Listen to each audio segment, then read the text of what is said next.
created an animated superhero who not only fought evil, but also advocated for environmental protection and activism. Captain Planet and the Planeteers was broadcast from September 1990 to December 1992. A sequel, The New Adventures of Captain Planet, followed, produced by Hanna-Barbera Cartoons Inc. This sequel ran from September 1993 to May 1996. The most interesting aspect of this series was that many popular actors lent their voices to its villains. In 1990, the American government published a sustainability study titled Global 2000 Report to the President, under the presidency of Jimmy Carter. The results projected that over the next 20 years, the world would suffer from man-made environmental catastrophes. Ted Turner, a philanthropist and media magnate of his time, sought to create change, no matter how small it might be. And then Barbara Pyle joined him, and together they gave birth to the eco-superhero. The show was based on the spirit of the Earth, Gaia, who could no longer tolerate the planet's destruction. She selected 5 special individuals from around the world and sent them 5 magical rings. Kwame, who was from Africa, received the power of Earth, while Wheeler from North America received the power of fire. Linka from the Soviet Union was given the power of wind, and Guy, living in Asia, got the power of water, and Mati from South America received the power of heart. After combining all these 5 powers, they summoned Captain Planet, Earth's greatest champion, a muscular and chiseled superhero voiced by David Coburn. His body was made of natural elements. With a unique shade of blue on his skin, it represented the sky and the oceans. His green-colored mullet and Earth-themed suit added to his identity as the protector of the Earth. Each episode ended with at least one Planeteer alert clip. It was usually connected to the plot and discussed socio-political and environmental issues. What made this show special was the segment where the discussion centered around how the viewer could contribute to finding and implementing solutions to these issues, rather than being the cause. The forces of eco-villains featured in the show embodied various environmental threats. For instance, loot and plunder symbolized the consequences of unsustainable exploitation of natural resources, while Duke Nukem's association was with nuclear radiation and energy. The portrayal of these villains was exaggerated and cartoonish, but it helped resonate with the young generation. The battles between our superhero and the villains emphasized the importance of collective responsibility, sustainability, and small actions that would eventually create a bigger change to protect the Earth. The show not only entertained, but also educated children about the environmental concepts and issues, as well as the need for the preservation of our planet, our home. The show's popularity and concept were so well received that it quickly became one of the longest-running cartoon series of the 90s, spanning 6 seasons and approximately 113 episodes. This cross-generational show inspired both the young generation and adults, culminating in the formation of the Captain Planet Foundation in 1991. Producer Barbara Pyle decided to allocate a percentage of the revenue generated by the show's merchandise to support the young force. Schools and organizations from all corners of the world were invited to present their environmental projects and win financial support to develop their ideas further. Time Warner, the multinational entertainment and media company, decided to shut down the foundation in 2001 due to a challenging merger with the American web portal AOL. At the time, Laura Seidel worked with Time Warner along with her husband, Rutherford Seidel, to transition the corporate foundation into a public charity. The foundation acquired the rights to air and stream old episodes of the show in 2007, enabling it to reach children and educate them on environmental issues. The show sparked a wave of environmental activism, not only in the United States but worldwide.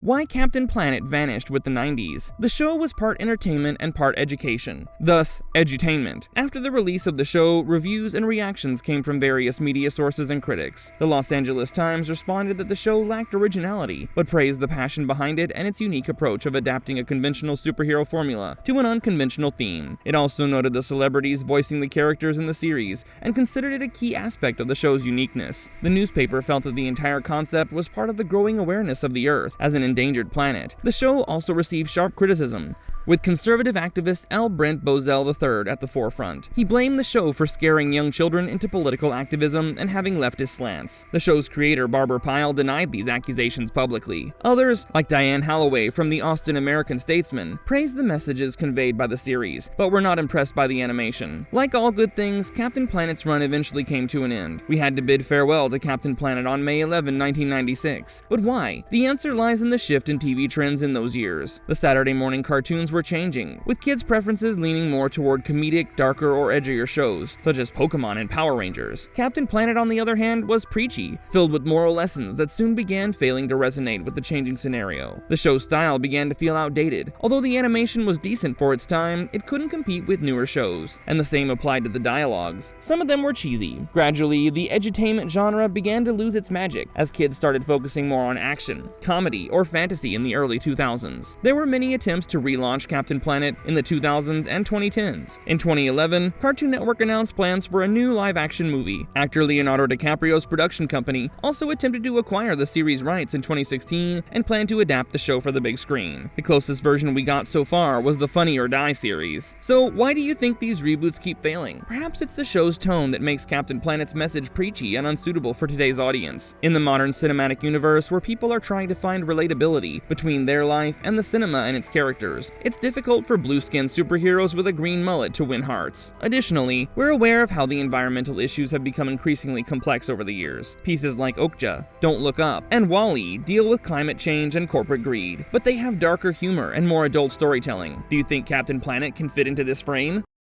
The legacy, from TV screens to real-world activism. The show became an inspiration for its creators to found the Captain Planet Foundation, CPF, in 1991 as a corporate foundation of TBS. In 2002, after getting separated from TBS, it became a public charity. In the show, Captain Planet was a manifestation of what youth could do to save Earth through their individual as well as collective efforts, and that became the foundation of CPF, shaping its purpose. Its mission is to engage and empower youth to become problem solvers for the issues faced by the planet through collaborative efforts. CPF has acted as both a program operator and a grant maker for over 30 years, funding more than 3,300 projects and positively impacting the lives of over 10 million young people. The foundation, based in Atlanta, manages 4 major initiatives. Through its Project Learning Garden, it has provided more than 500 elementary schools in the U.S. with access to healthy food and learning laboratories. Project Hero is the web-based learning platform that reaches all corners of the country, serving K-12 students and helping them protect locally threatened and endangered ecosystems and species. Project Giving Gardens is a collaboration between young urban gardeners and school gardens during summer to provide organically grown fresh produce to food pantries about bringing change through their action for the planet. CPF has raised funding through events like their 2025 Gala, where they celebrated environmental superheroes and raised over $100,000. Through campaigns, global connections, digital activism, and gardens, CPF is turning Captain Planet's "The Power Is Yours" into action, positively impacting youth and in turn the future of the Earth. Captain Planet's cultural impact and enduring nostalgia. Nicholas Boxer was a skilled writer who successfully blended the complex scientific concepts with adventure and action for the show. Barbara Pyle and Boxer didn't focus only on pollution. Still, they crafted each episode based on actual environmental concerns, drawing on reliable sources such as the Global 2000 Report to the President, which was released during Jimmy Carter's presidency. An eco-superhero was the brainchild of Ted Turner, who himself was a philanthropist and a great advocate of environmental conservation. His passion for the subject became the cornerstone of the grand vision of a show that created waves of ecological awareness on a global scale. Unlike conventional dark and broody superheroes of that time, Captain Planet gained his power from 5 racially and geographically diverse teens. Only after they summoned him could he arrive to fight the villains. Among the 5 magical rings was the Heart Ring. It symbolized humanity, compassion, teamwork, and kindness. Millennials immediately connected with the values that left an imprint on their lives. Young kids began proudly calling themselves Planeteers, inspired to take action because of the small segment that used to play at the end of every episode, where not only was the problem discussed, but the youth were also guided on how they could contribute to solving those problems, and thus realized that the power is theirs. The show gave viewers visuals for complex concepts that were not taught in detail in school. Many parents revisit the show and realize that the responsibility should not fall solely on the young generation, and as adults, they're also liable. Captain Planet and the Planeteers had a significant impact on pop culture, earning homages, memes, and parodies. Captain Green and the Ecologist was a spoof made by the Fairly OddParents. Even Ben 10 and OKKO have referred to the summoning style of the Planeteers. In a Halloween episode of The Amazing World of Gumball, you can spot the blue Captain Planet costume easily. A video game called Guild Wars 2 shows in one of the quests that golems unite with heart, wind, water, earth, and fire rings, using the iconic phrase, "Go Planet," to defeat the enemy. That's not all. Social media is full of memes, clips, and remember this posts, especially when environment-related topics are trending, and the tags "The Power Is Yours" and #Planeteers are often seen. The show made millennials' childhoods entertaining, while also combining high-energy superhero action with a moral compass. It's more than just a dose of nostalgia. For Gen Z who understand and realize the climate change issues are actively seeking ways to protect the Earth, look to the nostalgic hero for inspiration. Many fans believe a series reboot is needed, hoping it can energize a new generation of environmentalists. The 2025 revival, Captain Planet returns. Captain Planet Enchanted Mini, and comic book writer David Pepose was one of them. And now, almost 30 years later, he's decided to bring his childhood favorite superhero back to life for Dynamite Entertainment. He's teamed up with artist Iman Casalos to reboot the character. After multiple failed attempts to revive the show, Dynamite has brought good news, aiming to stay true to the theme and message of the show by printing the new comic on 70% recycled paper. According to Pepose, the goal is not only to revive the hero, but also to modernize the story, making it suitable for a new generation. Gone will be the superhero's iconic green mullet, as he will appear in a new avatar with a green beard. But that's not all. The modifications don't end there, but also apply to other characters and concepts. Gaia will have a new identity. Instead of her being a powerful demigoddess from the original show, she will be reframed as a vessel for Earth's life-giving energies. The inspiration behind her character is drawn from the Dalai Lama. She will now be on par with the Planeteers. All 5 Planeteers will be back, where Kwame becomes a farmer after suffering a knee injury, which cost him his soccer career. Wheeler will be the comic's point-of-view character for the most part, working as a hot-headed auto worker in Detroit. Linka will also be there running her own secret eco-activist punk band in her home country, Russia. Yi from South Korea is a marine scientist who stands out as the most bubbly and hopeful among them all. Although Mati's character became meme material because people often undermine the power of heart, he completes the group according to Pepose. His ability to summon animals and access people's minds will be used creatively in the reboot. And now, let's talk about the most interesting part, the villains. Pepose and the team will bring the Big Shark, a ruthless billionaire with immense power but no ethics, Lucian Plunder. His right-hand man will be Argos Bleak, a Blackwater-style mercenary. There will be more negative characters such as Dr. Blight and Mal, his artificial assistant. The covers of the comic are created by a strong creative lineup, including Ben Oliver, Mark Spears, and Christian Ward. In the 1990s, things were simpler and more subtle at heart, with fewer complicated issues. Still, things have changed significantly over the years, as modernization and industrialization have reached every nook and cranny of the world. This reboot will tackle complicated subjects such as climate refugees, corporate greed, misinformation, and political inaction. Our superhero will not only fight the bad guys, but will also face ethical dilemmas at many instances, have to make difficult choices, and also show his own limitations. The role of the Planeteers won't be limited to summoning Captain Planet. They too will have to handle ideological clashes, personal growth, and emotional conflicts. Another major change this comic will bring is a change in its tone. It's neither overly optimistic nor preachy, as things are not separated into black and white. It will address the frustration, burnout, and eco-anxiety spreading in the young generation. And yet, it will highlight hope and accountability as well. We can see the excitement bubbling in the fans' community to see their favorite characters back in action. Fans expect more than just nostalgia. They want something meaningful.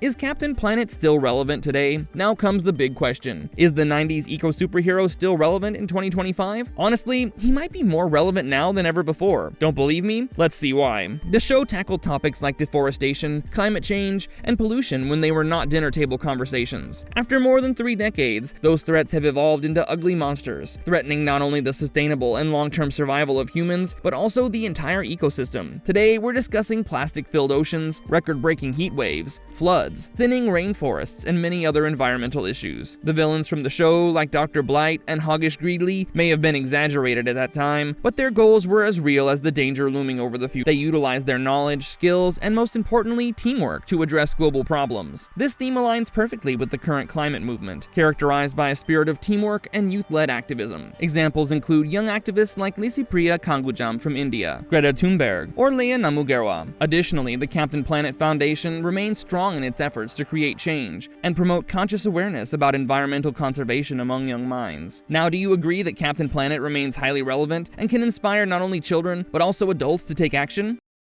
Marvelous verdict. It's clear that Captain Planet didn't just vanish, but was buried under the rise of edgy cartoons, action-heavy superheroes, and a shift in audience preferences, from preachy and serious content to more lighthearted content. Yet his spirit is still alive. After all the failed revival and reboot attempts of the show, this year finally brought good news as our superhero returned through a comic book. In today's time, when the need for action and climate change has become more potent than ever, it's only fair to bring Gaia's 5 rings back and summon Captain Planet to inspire the future of humanity and to save the planet. Because the power is yours. We hope you liked this video. Let us know your favorite episode or moment from the show. Also, suggest topics for future videos in the comments, and we look forward to seeing you in the next one.